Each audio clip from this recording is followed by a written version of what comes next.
Okay, well, we'll get started, and we might have a few folks joining in a bit, perhaps. My name is Brett Nachman with College Autism Network. Glad to see many of you returning folks to our Canvas meetings. These are held monthly. Some of you, this might be your first time, so welcome. This is a space for us to talk about news and resources and interesting research as it pertains to autism and post-secondary education. And we have two great speakers for you today, and we'll introduce them in just a few moments. I want to make sure that you all, again, are familiar with the platform. Please make sure to have your microphones muted. If you could indicate your attendance at the presentation today by inserting your name and affiliation in the meeting agenda, which I'll post again in the chat box. That would be great. We just want to make sure that we have your information so it's recorded and that you're part of this community. I think that covers some of the logistics. A few updates as always. Most of you, I imagine, are part of our Canvas listserv. If you're not already, it's a great mechanism for finding out about our future Canvas meetings, to share resources, journal articles, news items, whatever the case may be. And we continue to see folks engaging in that space, which is wonderful. So a reminder to please feel free to utilize that. Our recently updated college autism programs list of those located in the United States. We keep expanding it. We're discovering new programs that are emerging, and it's very exciting, and we'll have more to add in the coming months as well, which is great. So we want to certainly encourage you to utilize that. And if you notice that there's a gap or something's missing, to please feel free to let us know, and we can explore that accordingly.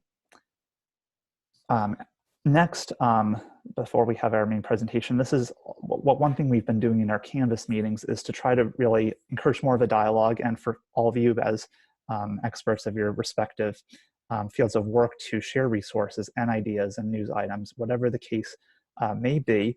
You can do this on the Canvas listserv, but we want to make sure we have space for this during our meetings as well. So you'll notice on the second page of our Canvas meeting agenda, a place for folks to share resources. We'll go through them as they're listed.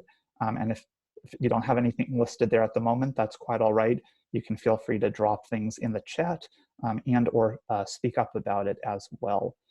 So I just want to kind of get us started by letting folks know that there was a great article posted on the CUNY website, kind of highlighting the Project Reach program out at City University of New York, of course, or CUNY, and our very own Kristen Gillespie-Lynch, who's been an active member and leader in our Canvas community, is highlighted in that, along with Bella Kaufner, a graduate student who many of you may know from our meetings as well. So it's great to get more perspective on the program, students' experiences in it, and also a little tidbit about their recent neurodiversity conference. So we certainly encourage you to check out that article if you'd like. And I'm gonna open the floor to the rest of the community. If you have things you'd like to share verbally or drop in the chat, this is a great time to do so. I have two quick things. One, I'm Lee from College Autism Network. Our monthly newsletter went out last week, and so you should have gotten that. If you didn't see that, check your like your social or promotional folder, or even your spam folder, because sometimes that happens. If it's not there, just drop your email, or you've never been on our mailing list, drop your email in the chat, and I will add you to our mailing list. The newsletter always has some good resources in it. It comes out, like I said, once a month. The other resource that I'm going to put in the on the agenda is the Frist Center does these great roundtables, webinars, and they record them.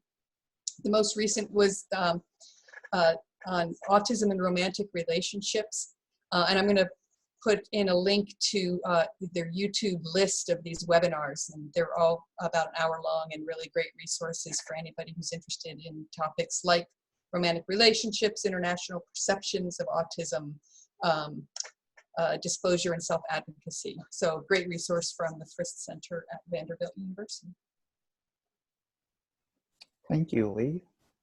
Great to hear more about those webinars. Yeah, I think I saw a couple of the presenters at the webinar were like social media personalities as well. I think I seem to remember a couple. It was very cool. Other folks, anything you'd like to share?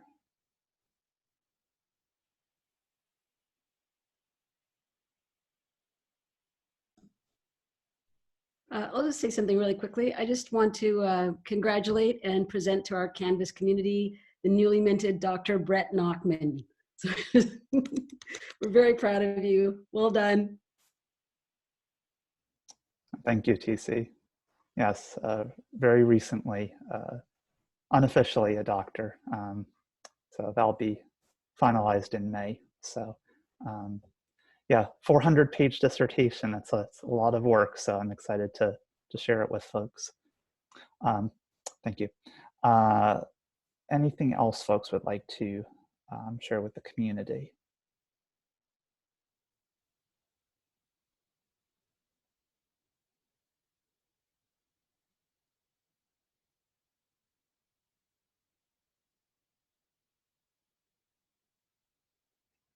Okay, I'll take that as, if you have other things you want to share, feel free to drop that in the chat at any point, and we'll certainly curate this. One thing we try to do with our meeting minutes, if you aren't familiar with our Canvas meetings, is that not only notes from the presentations and what's shared initially, but also the resources that you all cultivate during this space. We want to make sure we have that in one easy place for everybody.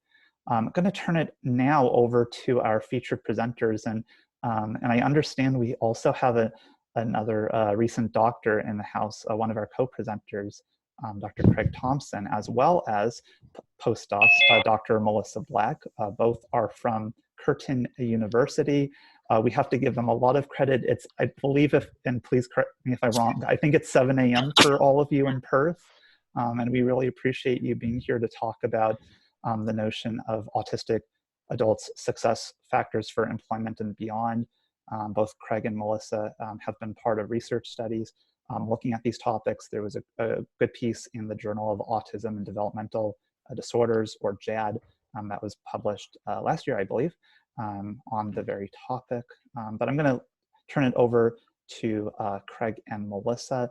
We'll have about 25 minutes or 25, 30 minutes toward the presentation, and then time for Q&A as well. So turn it over to both of them now. Thank you, and thanks again for the congratulations. It was the actual graduation ceremony for my PhD just on the 25th of February. So, but my degree was conferred earlier than that, But I waited until we had COVID restrictions lifted a bit and we could have an outdoor ceremony. We even have fireworks. It's amazing. Now I'm going to hopefully share this properly with you. So bear with me while I get this up and running. Now I don't know. I mean, if the platforms like Zoom and the like, I'm probably not going to be able to see anyone's questions. So, you know, feel free to, you know, I guess save them to the end. When firstly, I've been working with Melissa actually for a number of years. Actually, before I was a doctor, I even taught Melissa when she was doing occupational therapy. So it's been a while that we've worked together. She's an integral part of the research team we have here. And when we were first asked to talk about a paper that came out last year, we had a bit of a chat and decided we'd expand that a little bit. So we are also going to touch briefly on some very briefly on some of the pathways into employment and into education, but only sort of to recognise that, well, this is something that's a process that we can't just start once people leave school. So before I start, it's something that we need to recognise here in Australia. I'm giving this talk from the land of the Whadjuk Noongar people, who are the First Nations people, who are the custodians of the land which I'm presenting to you from, and I pay my respects to their elders past, present and emerging. And I really want to thank every single person who participated in these studies, and there's people from the US, Sweden, and all over Australia that participated, and both autistic adults, their families, and anyone else who's employed them. So without them, none of this would have been possible. Now we're all gathered here basically because we know work is it's a human right, and it's one of the major human rights that unfortunately a lot of people on the spectrum have difficulties attaining. So it's something that we've certainly not just ourselves, but have certainly been very aware of. And these are some of the startling statistics from the US, where you see that in terms of employment, you can see that we're only people who are deaf or blind in the US anyway have worse outcomes, and that was the data from 2011. We have some Australian and Australian data to show you later as well. But just because people on the spectrum might be having problems finding employment doesn't mean that they don't want to work. In fact, I know certainly every person I've spoken to on the spectrum that it's something that they do want to achieve. And there's a study done by Aspect in 2013 in Australia that actually looked at this very thing, and they, in terms of they've now written this up in a book called Shining a Light on Autism Spectrum Disorder. So in that they tell a whole load of stories of people in terms of demonstrating in terms of that they do have the ambition and they really do want to find employment and work. But not just that, and I probably should put these 2 points the other way around, but not just that, people have the skills that certainly would benefit a lot of workplaces. So does raise the question as to why is this still a problem? And actually, one of the things which I think is part of the problem is part of the research. I mean, obviously, we're all majority working in this sort of area, and we can see it in a recent paper by Anne Kirby and her colleagues came out on autism in adulthood. You can see that even though there was a call out, or I suppose the recognition in the 2000s, probably in the middle to late 2000s, that there was a lack of research into actual whole part of the lifespan.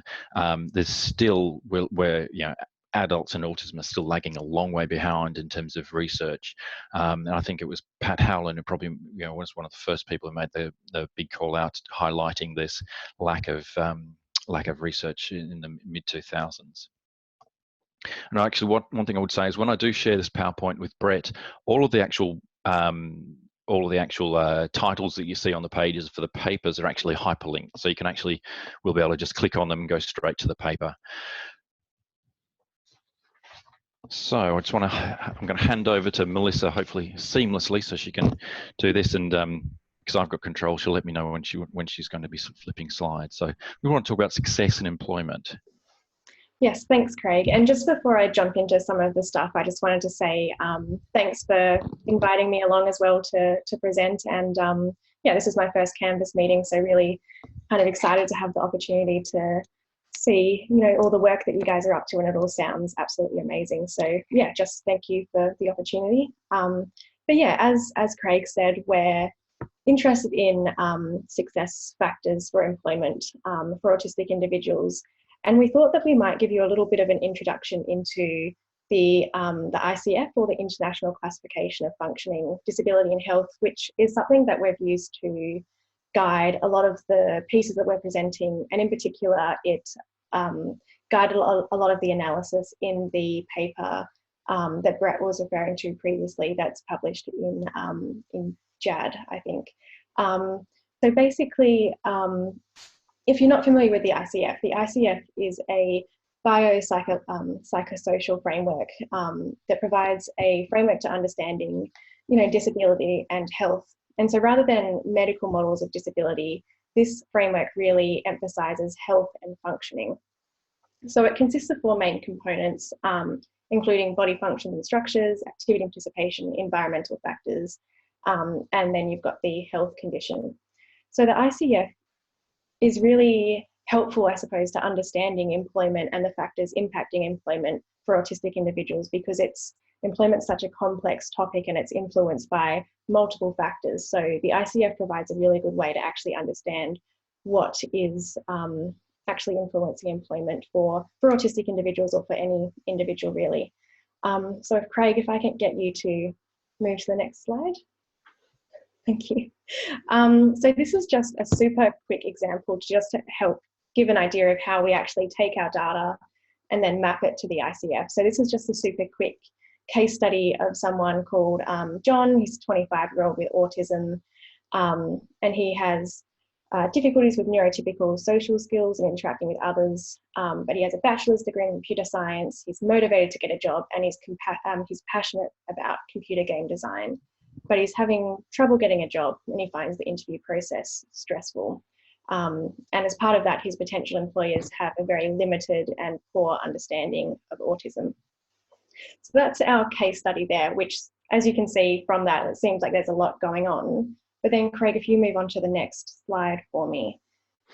Yes, as you can see, if we actually take this information and map it to the different components of the ICF, we can get a really good idea of the different factors influencing employment for John. So as you can see, autism's up in the health condition component, the social skills are there in the body functions, but then a lot of that is, when you're looking at the environment, you've got the actual attitudes of the employers and the services, systems and supports that are there to actually help John into his job. So that's just a quick example of how we take our data and then map it. And then if you move on to the next slide, Craig. And this is just an example to demonstrate the sort of outputs that you get from that. So this is from a study that I'll talk about a little bit later on, but this just looks at, this is the results of a qualitative study that we conducted looking at the perspectives of key stakeholders on the successful employment for autistic individuals.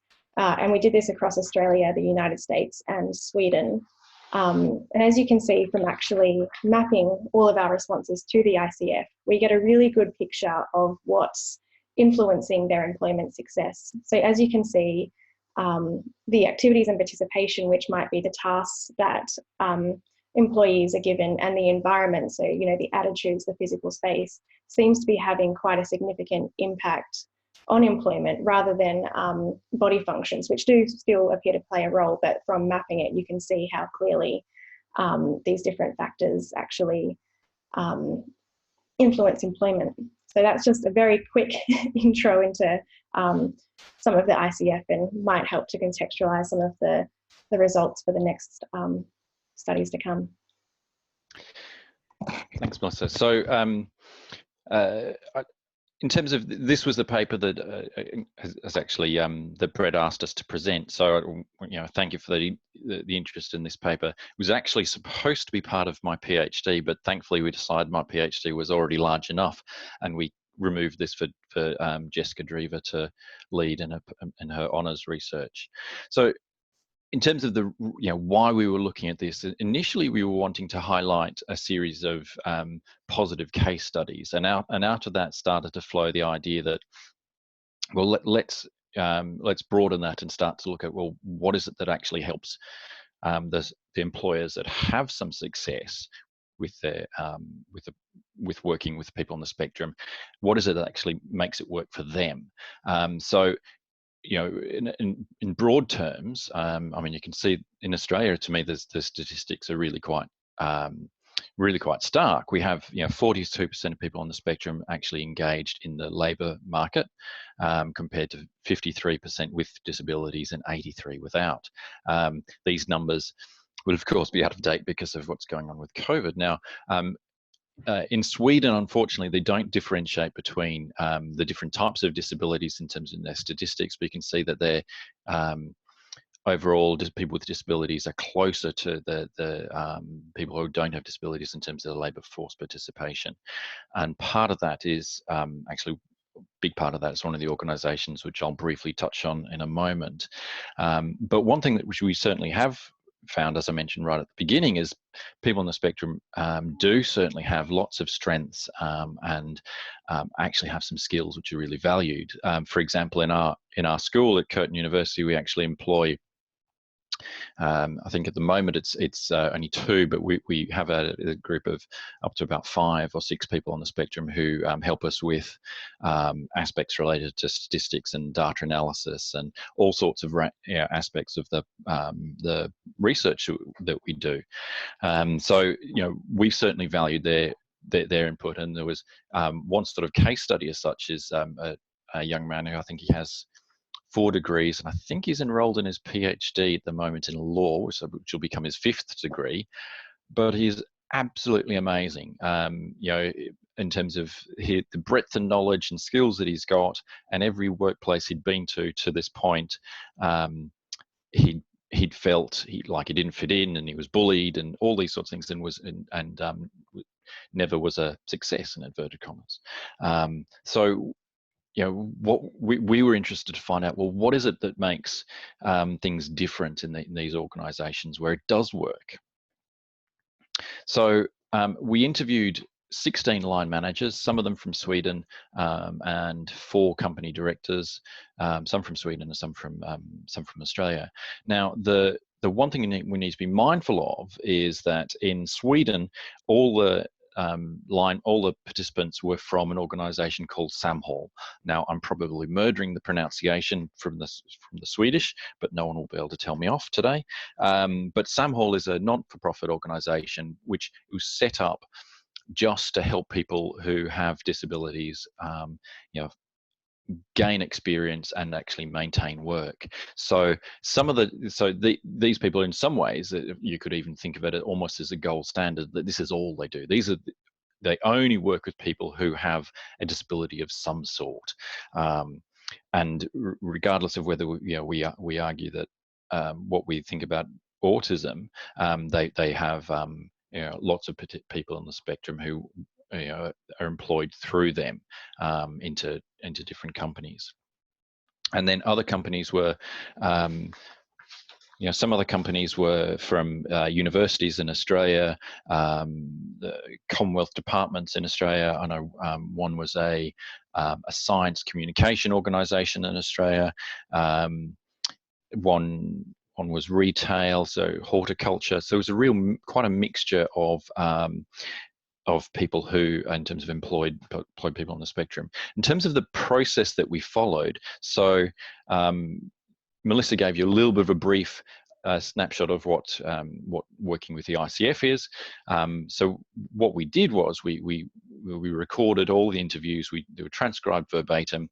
They were translated they're the ones that were in Swedish, were translated into English as well, I should add.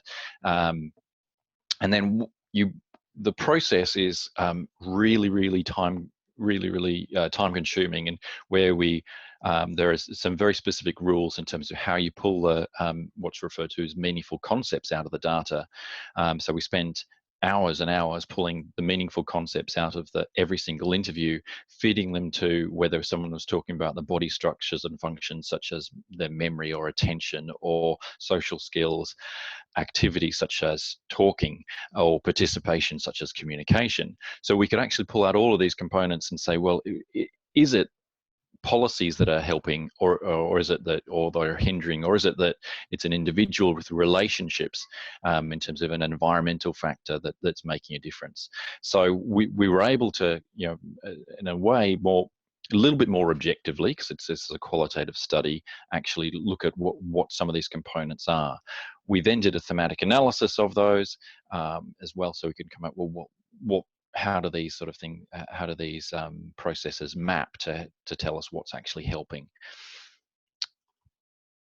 So one of the things that we certainly did come out with was that the employers and line managers identified a whole range of different sorts of supports. So obviously that they recognized that people on the spectrum needed to have the social supports for the communication challenges that they experience, and basically it was about forming a relationship and having open and honest communication with people on the spectrum, so that they knew what was expected of them. But also that meant that they needed to somewhat tailor some of the descriptions of tasks they might need to do,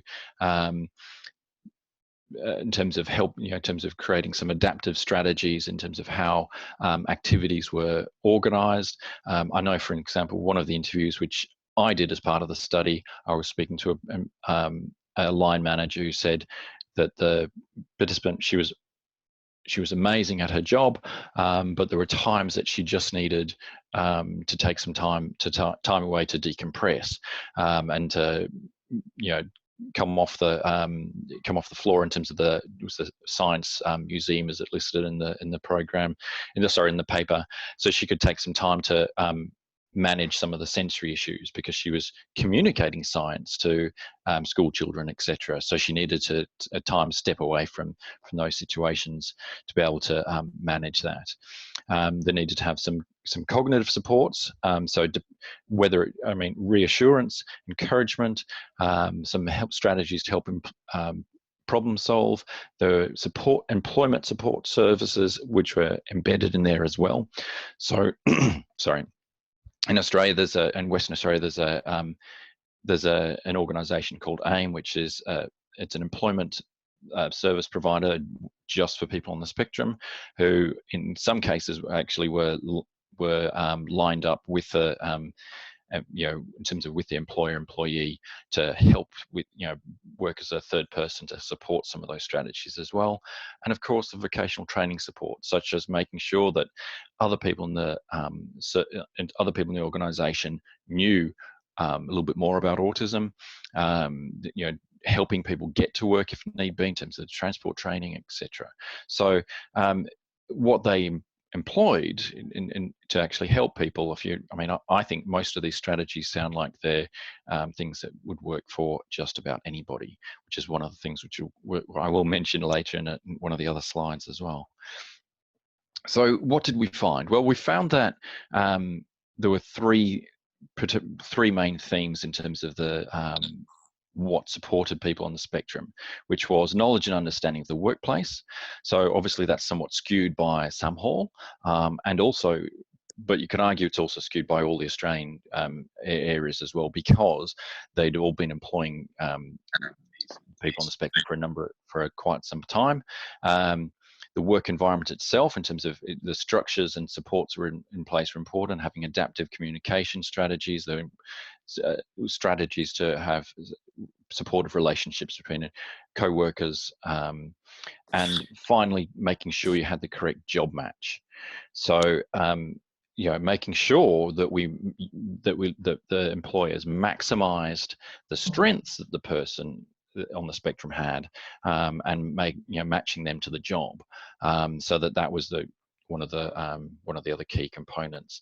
Now, earlier we said we mapped all of this to the ICF. Now, what we did find was that the vast majority of the comments and the strategies were environmental. So, and this is a theme throughout all of the papers actually we're going to talk about today. But the strategies that were employed were all about actually trying to modify the workplace, or that the workplace had already been modified to help accommodate, such as some of the disability employment strategies they may have already had, with a small proportion. I mean, we've got 81 out of the, we've got, I have to do the maths, but it's we'll call it just over a quarter of the, just under a quarter, sorry, of the comments were related to things to do with the person, in terms of really they're most likely the deficits that, in terms of what are identified. Over to you, Melissa. Yeah, so this is another study that we looked at, looking along similar lines, trying to understand the factors influencing successful employment for autistic individuals.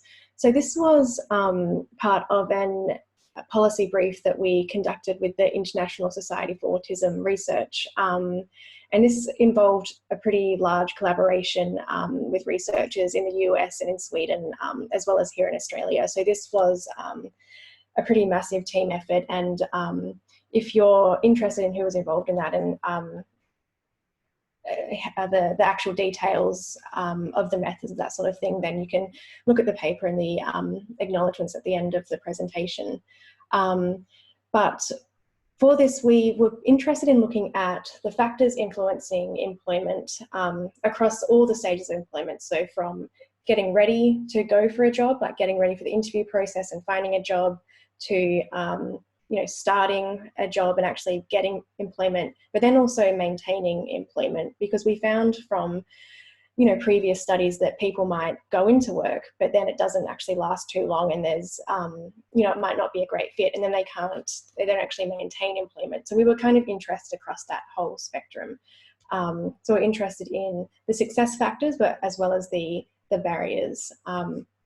So this was a qualitative study looking at perspectives on employment from the perspectives of autistic adults, their families, employers, and service providers. So we had quite a large breadth of people. And so when we looked at the results, and actually again mapping this to the ICF, when we looked at the body functions or functions related to the individual themselves, we found that autistic people had a lot of strengths that were very helpful for the workplace, and that employers recognised as being valuable and key to a lot of their operations. So things like persistence, trustworthiness, being conscientious and reliable were all big key factors that were identified. A lot of people had really great problem-solving skills and thinking out of the box. And a lot of the employers themselves actually said, they might have been working on a problem for ages, and then someone comes along and goes, oh, have you thought about it this way? So just problem-solving and thinking out of the box was something that came up, as well as being able to have really focused and sustained attention on different tasks, as well as memory and different perceptual functions. So in terms of visual perception, being able to look at, for example, lots of incoming data and being able to understand that. Along with strengths, though, there were some difficulties. So things like sensory processing, which we all know can be different for autistic individuals in terms of lighting or noise in the workplace, and things like time management and like stress management and those sorts of things were a difficulty. But the thing to recognise here is that this is general results, I suppose, but it was really important, and it was emphasised by all of our participants, that all of these strengths and difficulties are unique to each individual. So, you have to consider that in the context of the person. And then if we move on to activities and participation, again, things like focusing attention on a single clear task were really great strengths, as well as solving problems again, and developing those innovative solutions. But some autistic people spoke about some difficulties in terms of things like self-care. So self-care includes things like, making sure that you're wearing appropriate clothes for work and showering and everything. But it also includes things like making sure that you take a lunch break and actually make sure that you eat your lunch, and making sure that you're actually taking a break from work. So a lot of people reported that they got really delved into their work and they did a really great job, but then they actually didn't take time for themselves to make sure that they were looking after themselves. So making sure clear breaks were had. Things like undertaking multiple tasks. So when you've given range of tasks and you've got to try to handle them all, that was reported to be quite stressful, and handling that stress, as well as things like getting to and from work, and actually communicating with other work colleagues and line managers or bosses. Sometimes there was a disconnect between those communications, which caused some difficulties. And then on for the environment. So there were a lot of environmental factors that we found influenced employment. And with the environment, they could either act as a facilitator or a barrier to employment. So for example, the attitudes of employers and their understanding of autism could either be something that was really great, it really facilitated employment in terms of being compassionate, understanding how to structure tasks, providing the proper supports. But it was also a barrier when there was, a lack of understanding and poor supports, and there was a bit of inconsistency or a lack of clarity in terms of the understandings. Same thing with, labour and employment services, and this was a fairly big difference between Australia, Sweden and the US in terms of different supports provided, but they also acted as a barrier or facilitator depending on how they operated in each country. So from the paper that Craig discussed, and from this paper, it's fairly clear that the environment plays a fairly big role in facilitating employment for autistic individuals, and that autistic people have a lot of strengths that can be really valuable to the workplace, which I'm sure we're all aware of. But the question is now how to take these findings and get to a place where autistic people can have good employment. So we did so in terms of where we're currently at, we did a scoping review in, I think it was 2018 or 2019, looking at just looking at the current studies that were out there, looking at employment in autism and the different interventions that were available. And so we reviewed 134 studies looking at employment, and 36 of those were interventions.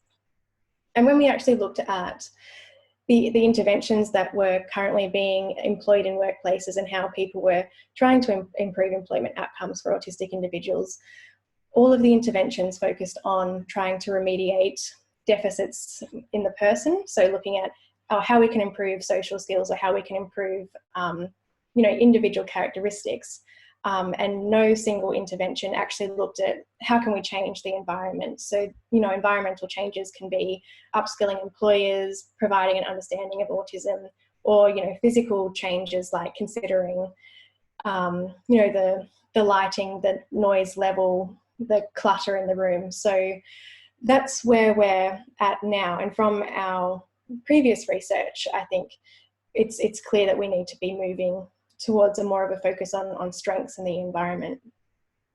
On to you, Craig. Sorry, did you have anything else to add to that one, or no? Excellent. Okay, sorry. So I'm not going to spend much time on this at all. But as I sort of mentioned right at the beginning, work doesn't just happen in a vacuum. So we've got to start. There's been some work done in our research group on some strategies to help the planning process. So one of our colleagues, Megan Hatfield, developed an online tool called the Boost A, which is basically designed to help have a platform for planning and managing the process of transitioning from high school into work or university or vocational training or whatever the person might want to be. But this was seen in a study looking at its effectiveness. Was seen, one, the participants thought it was certainly viable and feasible. The feedback they certainly did was we needed to start the planning early, and probably earlier than what we'd even did within this study. We need to be occupation based, and what we mean by that is really based on meaningful activities, not just not work in that sense, being a thinking about occupational therapy as such, and strength based. And the final one, the other thing, which was another tool to help this process, is the IEST, which is an integrated employment success tool. Another one of our colleagues, Melissa Scott, developed as part of her PhD. Which is basically, I'll call it a Bible of how to help people on the spectrum in terms of in the workplace.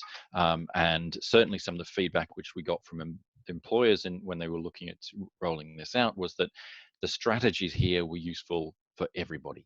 And it's really about, I suppose, looking at the individual and looking at what they need to do, but also some broad strategies such as perhaps making sure the self-care component, making sure people take their breaks even though they were extremely busy, because they'll be more effective afterwards. Actually, one of the local Perth companies hit the news a couple of years back by actually they effectively locked their staff out of their computers at lunchtime to make everyone take a lunch break. All of these tools and more are available through a website called My Way Employability. And if it's not there, it'll be through the Autism Cooperative Research Centre's website as well. And I'll give that to Brett later as well. So over to you, Melissa, Mel, about pathways to employment. Yeah, so I guess now building on as well from some of the stuff that Craig mentioned in terms of work that you can do in schools, there's some more work that we're doing around strengths again, and providing that early experience to help people into employment. So at Curtin we run a few different programs that have been evaluated, and the papers are down there. But one is the weekly Coder Dojo that's run on the weekends. And these Coder Dojos are for autistic youth to come every weekend for a couple of hours, and they work on projects related to coding, or they do Lego robotics, basically anything related to science, technology, engineering and maths they can kind of work on in these groups. And when they work on them, on their projects, they receive mentoring from autistic individuals and engineering students, or other people who are involved in the industry. And we found that this program really helps autistic youth to build their confidence and their self-esteem in their skills, and it helps them to understand different pathways that they could actually go down in terms of employment, and start planning for university or TAFE or a job for when they leave school.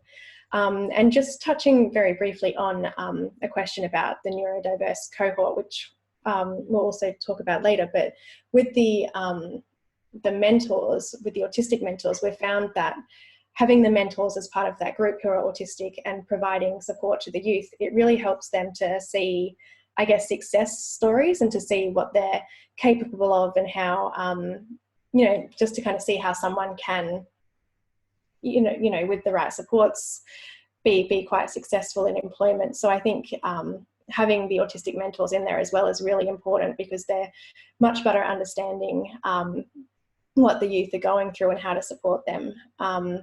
So that's one program. The other program that we're also evaluated is an internship program where youth or high school students go into and do work experience with an employer for a couple of weeks and work on various projects. And again, this program has been really great in improving confidence and self-esteem, and just an awareness of the strengths, I suppose. So, going into the internship and being able to go, well, I actually am really good at these tasks and I can do this, which just provides a lot of confidence for then moving into employment. So that's one thing. But on the other side, for the employers, when we asked them what they thought of the internships, they said that it really opened their eyes to the strengths that autistic people can actually bring to the workplace.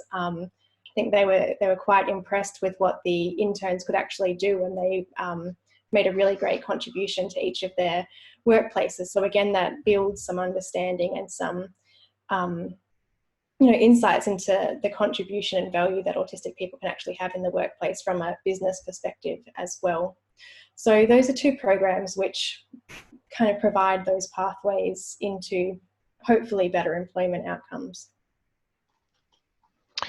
So another component which has certainly been going quite strong, at least here at Curtin University, since 2013, 2014 is when the program started, was looking at some strategies to help people succeed at university.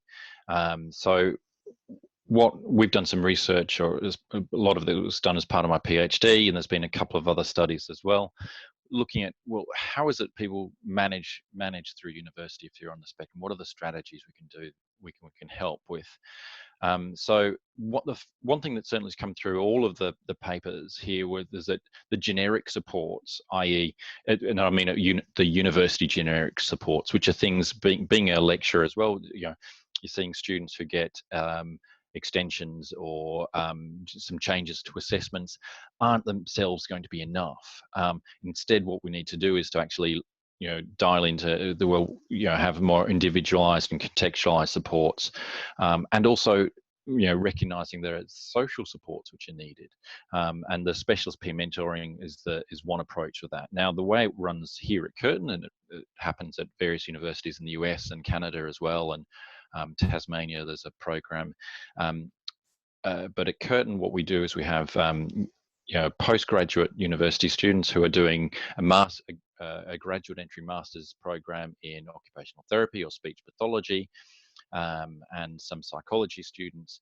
They're upskilled in terms of working with people on the spectrum, and they work as the peer mentor, helping with helping someone navigate the university, helping someone look at how they can utilize what's there, but then also, because they've developed a relationship with the individual, they're also helping them to recognize their own strengths, practice communication, have really nuanced problem-solving strategies for themselves, and gradually the process of that is to also empower the autistic university student to actually be the one who is doing all the communication with their lecturers and tutors to ask about assessments, or to ask questions about what's going on. But now we've used people who aren't in their necessarily in their sort of area of study, because a lot of these individuals don't need a tutor, as it were, but what they need is someone to help them navigate the university. And there have been a few attempts in this program to have subject matter experts as part of the program, and that didn't work so well. When in fact what ended up was we had a relationship where either the mentor, who was an engineering student, would either answer the questions, or it could be the flip side, where they get their mentee to do their work for them. So even though that's not what it was designed for. So we've moved away from that, and we have had they've also had a couple of people who've graduated in terms of autistic university students come back and be mentors, and that also hasn't quite worked either, because I was just speaking with the program coordinator recently, and they were saying that one of the things that those individuals struggled with was that they had strategies, and then they couldn't look for new strategies for the individual who they were working with, because they got quite frustrated, thinking, why isn't my mentee actually benefiting from the strategies that work for me? They do work on an autistic-led social group, where basically all the university students who are on the spectrum get together, and what they do is they use that as a way to develop their strategies. And one thing that we have found, that this doesn't just work in university. It adds in autonomy. It adds strategies that improve other parts of their life, including one parent described improving their son's autonomy. That develops relationships. The parents talked about actually being parents, not tutors or case managers, and the individuals recognize their strengths. So what's at the core of this? Well, it's about this strengths and jobs match, looking at environment strategies to manage what's going on in terms of trying to change where we can change the environment rather than the person, trying to get early experiences, and where to from here? Well, continue to be person-centered, continue to look for environmental supports, job experience, develop the confidence, and trying to, all of these things. The other thing with that is it decreases the myth around people with autism can't work, and trying to leverage the strengths for the individual. So these are all of the people who've been involved, and we've probably missed some as well, but we want to thank everyone for working with us on these, and as I said right at the beginning, the people on the spectrum and their families, because without them we couldn't do it. So thank you very much. And I will stop sharing my screen so that we can, if the people have questions, we can explore them. Thank you both very much. Wonderful content, robust content. I know there's a lot to highlight there, so thank you very much. So we do have a couple of questions in the chat, and we want to make sure we can address them as concisely as we can in the interest of time. One of them is from Brianne, who says, given the vast variety of supports in various countries and in the US, state-specific vocational rehab funding, how might you recommend evaluating the autism-specific workplace tool in other countries? And what may the cost or sustainability of the tool be for employers? So in terms of the cost, it's free. So it's freely available. You should be able to access it through, if it's not available through the website of My Way Employability, I'll send Brett a link to the Autism Cooperative Research Centre, and part of that process in terms of government funding from Australia was that those would be available freely. So you can certainly do that. And the approach that they, it's actually quite challenging. It was really challenging to do the trial in terms of do a randomized control trial or something like that with this tool. I suppose, I mean, I would probably find some people who have, what we did was we did a hunt for people who already, probably you're looking at organizations who are more likely to have people on the spectrum who work there, provide them, see if they're interested in a free tool that might assist them. And I mean, you might do I think we did a quasi randomized control trial. Melissa, do you have any other key thoughts in terms of doing that study? Yeah, no, I think you wrapped it up really well, Craig. I guess the actual tool itself it's more just provides information, I guess, and it's more aimed at upskilling the employer. So in terms of the cost for the employer, they're actually, aside from perhaps implementing some changes to the workplace, which should be done anyway in terms of adapting the workspace for lighting or those sorts of things. Really, it's more about just knowledge and upskilling. So for the cost of the employer, it's probably quite small, if anything. Yeah. Great, thank you both. Another question in the chat is from Lee, who asks, is there any evidence that being part of a neurodiverse cohort impacts the employees' experiences?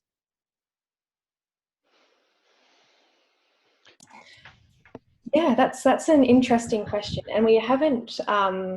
It's a really good question, which we haven't explored at all in our research. But I'm kind of just guessing. But because of a lot of the research has shown that employer understanding and colleague understanding impacts, how comfortable someone feels in the workplace and how well influences their success. I suppose more of a neurodiverse cohort might mean that there's more just general understanding in the workplace, which might make for a better experience. Craig? Yeah, and I was going to say, maybe on a slightly different tangent, what we're currently doing is some longer term follow-ups of people who have been involved with these sorts of programs. And I mean, they have, in terms of the specialist peer mentor program, they've been brought together as a group to learn from each other. And then we're following them up now that they're employed. So no, I'd say, Lee, I don't know if there is the evidence for that at the moment. So it's a really good question. So we're going to see what the longer term impacts of that are in terms of what we've been doing. I would agree with Melissa that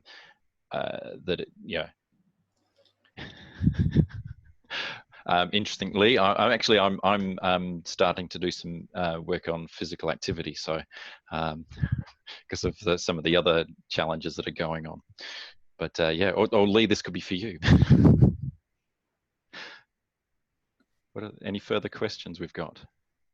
No other questions in the chat. We do have time for one more question if anybody wants to bring it into the discussion. Give folks a second.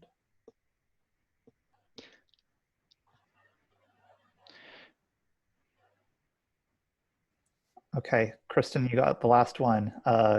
Kristen Gillespie-Lynch asks, what work-related skills do you think universities should focus on teaching autistic university students, and how do you think universities can be transformed to more effectively support autistic faculty/staff? Okay, so I actually think maybe I'll tackle the second part of that first, and I think as a general sort of component in terms of teaching and training, I think academic staff and the organization need to get, one, they need to be trained, in terms of how, why some of these things, why some of these changes are important, and actually just recognizing them. There's a lot of times that we have people, in terms of our studies, who had suggestions made in terms of changing assessments, and their staff members just went, that'll be fine. You don't have to do your exam elsewhere. You can do it here with everyone else. So I think people, the academics themselves need training. I think at least I can't speak about universities everywhere, but here in Australia,